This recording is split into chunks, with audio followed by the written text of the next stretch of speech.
The Nigerian National Petroleum Company Limited, NNPCL, and oil marketers are shifting blame on the actual cause of the current spate of petrol scarcity in the country. The scarcity of premium motor spirit, popularly known as petrol, has intensified in states like Lagos, Abuja, and many other states, with filling stations either closed or experiencing long queues. While the NNPCL said that few queues seen were a result of a disruption in ship-to-ship transfer of the PMS between mother vessel and daughter vessels, resulting in a recent thunderstorm. Now, marketers have maintained that they are unable to access the NNPCL's portal to place an order for the commodity. Now, the treasurer of the Board of Trustees, Independent Petroleum Marketers Association of Nigeria, Elder Chinedu Okoronkwo, said rationing of the product has been observed in the last few days. The situation was further compounded by the shutdown of the NNPCL portal through the marketers, which marketers actually used to place orders and make payments. The national president of the Petroleum Products Retail Outlet Owners Association of Nigeria, that's Dr. Billy Gillis-Harry, confirmed that the platform has actually been experiencing some difficulty and is being upgraded. Well, to make sense of this, I'm joined by George Brown, is an oil and gas expert from Rivers State. George, great to have you join me on this particular conversation. Yeah, thanks. Good evening, Dakpo. Good evening, viewers.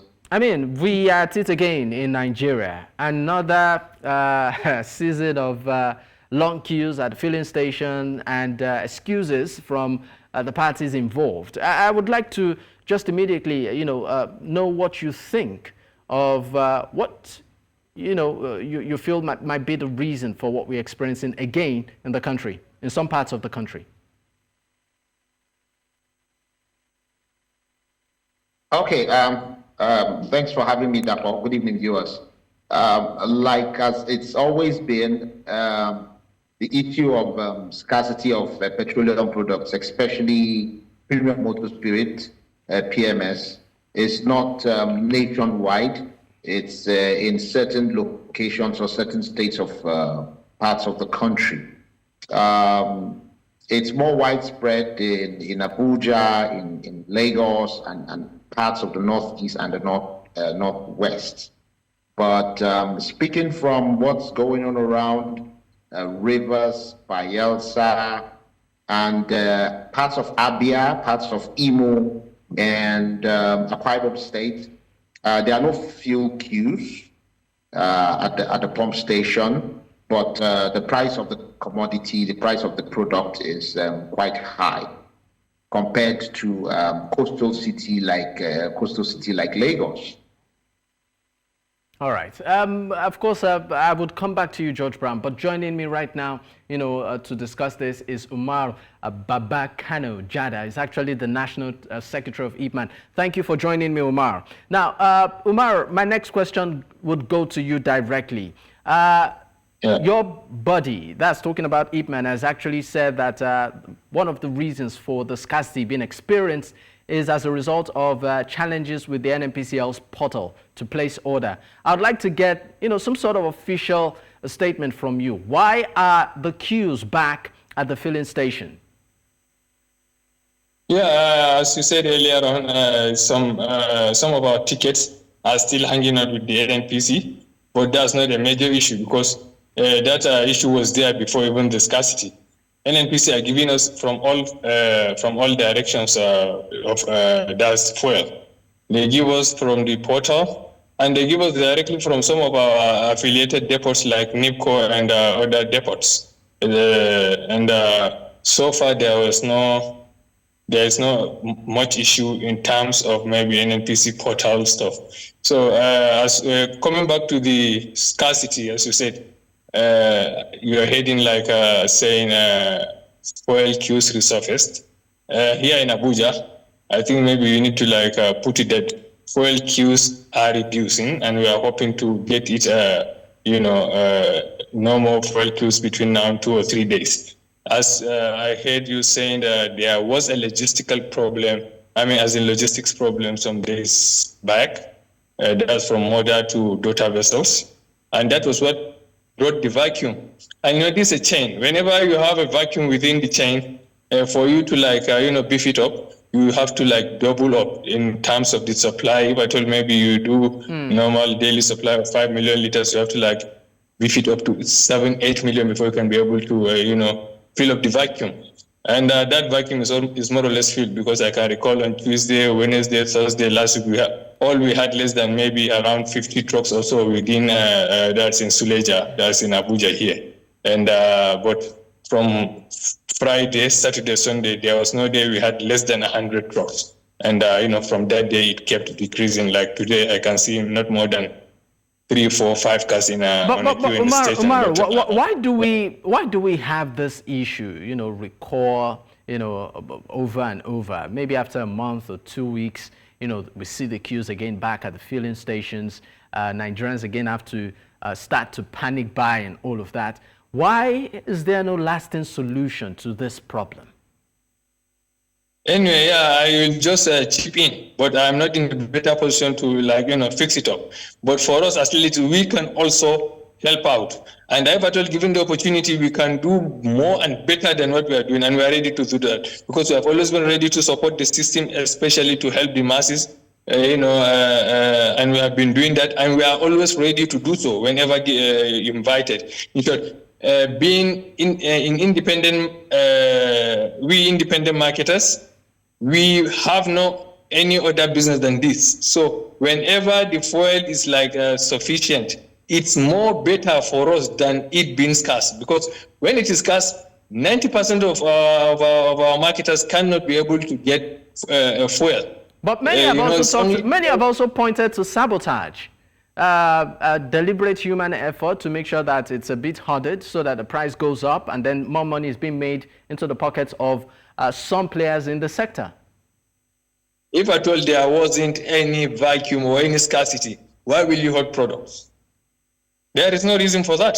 Whenever you see hoarding, it's normal and human for people to, in some cases, or in most cases, so to say, whenever there's issues like this, people hand cash or maybe take advantage of such, of which is normal, not only within the petroleum, sector or anywhere. Whenever you have such issues, some people does that. Moreover, most of these people that does it, whenever you have scarcities like this, so many people jump into the market without any affiliation to it. They just come to exploit the market because of that issue. And so these are the resultant effects of making maybe having a vacuum or maybe having a break in the chain. All right. So Umar, these are let me leave you for a moment. Let me go back to George Brown. Now, you've seen this trend sort of happen over and over. And then we've had cases where the NNPC would say, you know what, we have it in excess supply.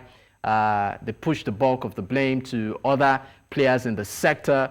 I would just like you to sort of speak on what you feel could be a lasting solution to this. At some point, we even thought that maybe the Dangote Refinery would provide some sort of succor to sort of manage this situation, but that is not happening.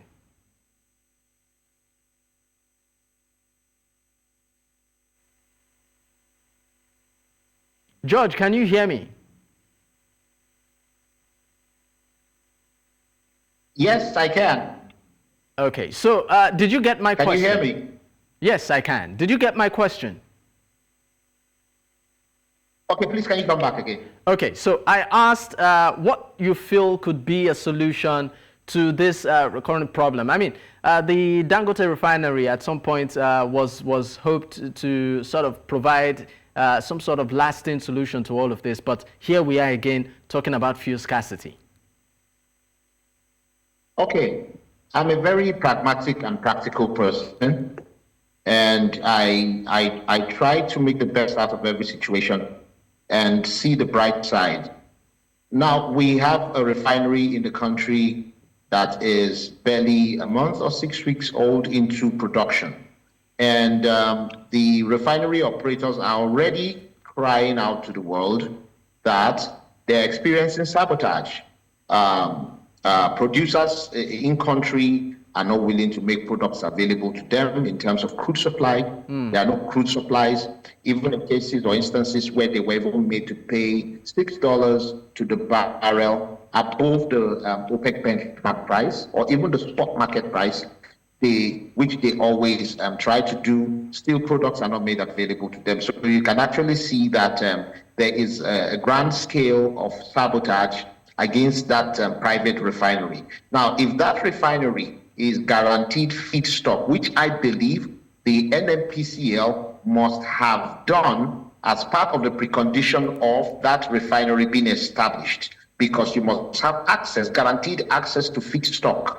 That's one of the primary reasons for setting up a refinery. You must have contracts with producers to be able to get products as feedstock. So I think all that was put in place before the refinery was established. However, we should also recall that NNPCL owned a 20% stake or shareholding in that refinery. So where is the 20% stake of the NNPC being reflected? Because for every barrel of oil, 10 barrels of oil that is produced in this country, about 51% of it, that is 5 or let's say 6 barrels out of that 10 barrels belongs to the NNPC.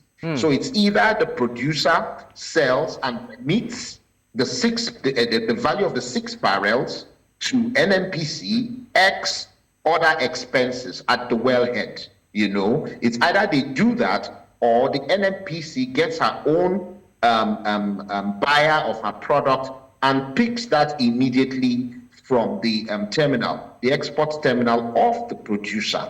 So the NNPC is duty bound to provide the 600,000 barrels that is needed for optimum capacity production in that refinery. And if that is available, Dangote Refinery will not be importing crude oil from the US and maybe from Angola and other parts of the world. It's a big shame. It's a big shame that the refinery that we have here, that is even jointly owned by our own major oil regulator in the country, is still having issues of lack of feedstock. It's quite appalling. It's quite appalling. So we can see that the cabal that Dangote made mention of, it's not just the foreign or international oil cartel, but even their collaborators locally in the country and in the oil industry of this country. All right, Mr. Brown, let me go back to you, Umar. Let's talk about the issue of smuggling of the product itself. There have been, of course,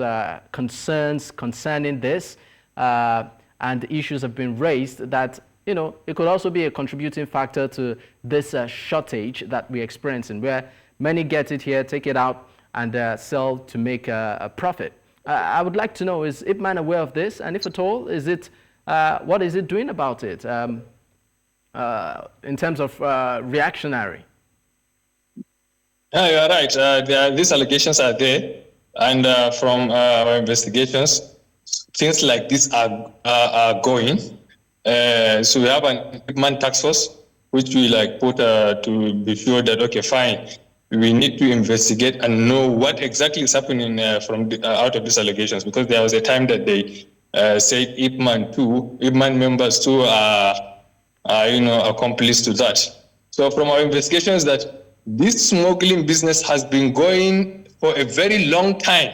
There are some places you can even call it time immemorial, maybe 50, 60, 70 years and whatsoever. Virtually all these smugglers have nothing to do with IPMAN. They were doing their business before now, and they are continuing to do their business. So, but there is another, task force, I think, from the NNPC and the customs, which came into effect. And we are having serious improvement in respect to that, because they are clamping on them very serious in all the areas. We have, our members who are also in the task force, or maybe who are working at what is happening.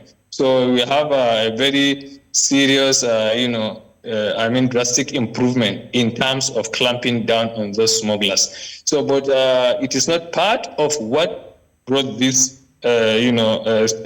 recent shortages. Generally, whenever you have the shortage, before the queues were there, I don't want to believe that the smuggling have stopped. But even though the customers at least have tried their best to see that they have reduced it to the highest minimal level, but it was still ongoing. All so, right. But now, as I said, it has reduced to a very good level from the information we are having. Okay, Umar, because we're pressed for time, let me go to you, Mr. Brown. There, of course, has been I won't call it recent because there's been a lot of works in the pipeline concerning this, and that is the CNG as an alternative to petrol. We know that the current administration has been very, very intentional about this. They've even described it at some point as a game changer. Do you think compressed natural gas, particularly when it comes to fueling, our vehicles, is truly a game changer? Should this initiative, eventually kick off full time, in the mainstream? Okay. Thanks for raising the issue of CNG. I'm a proponent of CNG. I'm a proponent of CNG because CNG is super cheap compared to even dual-purpose kerosene. It's cheaper than petrol. It's cheaper than LPG, which is the cooking gas, butane. It's cheaper than propane. It's cheaper than HGO. CNG is very cheap. And the process of producing CNG is quite cheap. That is why the product is cheap. In this country, and at the wellheads, at the flare stack, CNG has always been flared for decades, wasted, burnt off, useless gas as it was considered. But CNG has been used in this country by those that know the importance of the CNG. I am very sure that Dangote trucks have been using CNG. A large number of his trucks have been using CNG for close to 10 years, if I'm not mistaken. For close to 10 years, his trucks have been using CNG. And that has cut a large chunk of his expenses on fueling. So bringing or allowing CNG to take root in the country is the right step in the right direction. However, what the government needs to do for CNG to be deepened is for some form of incentives to be given by way of import duty waivers or drastic reduction in the tariffs for importation of skids, just as you have in filling stations for the dispensing and sale of liquefied petroleum gas, which is LPG, the cooking gas. If such skids, the importation of those skids the tariffs are drastically reduced, or the tariffs are removed over a certain period of time, we will now see that the country will be awash with a lot of infrastructure for the dispensing of CNG, because the product is largely available in the country. It's totally available in the country. The country is self-sufficient. Don't forget, Nigeria is more of a gas producer than an oil producer. So we have this. In Europe and America, in the next 10 years, they will not even be using CNG vehicles anymore. They'll be using battery-powered cars, and even liquid nitrogen vehicles that's made from clean, renewable energy. But we're always last to catch up, and even when we want to catch up, we don't catch up at the speed that is expected. Most petrol and diesel-driven cars in US and in the US and in the UK and Canada and Europe are now being shipped back to us here in this country, dumped for us to buy, because those cars are going to be are definitely expensive to run in those climes, but at the same time you pay a higher cost. All right, George. For using a fossil fuel. All right, yes. George. At this point, I'm sorry, but we need to drop the curtains. Gentlemen, thank you so much for joining me on the program. George Brown and Umar Babakano Jada. Once again, gentlemen, thank you for your time. Thank you very much. All right. Thank you, Dr. All right.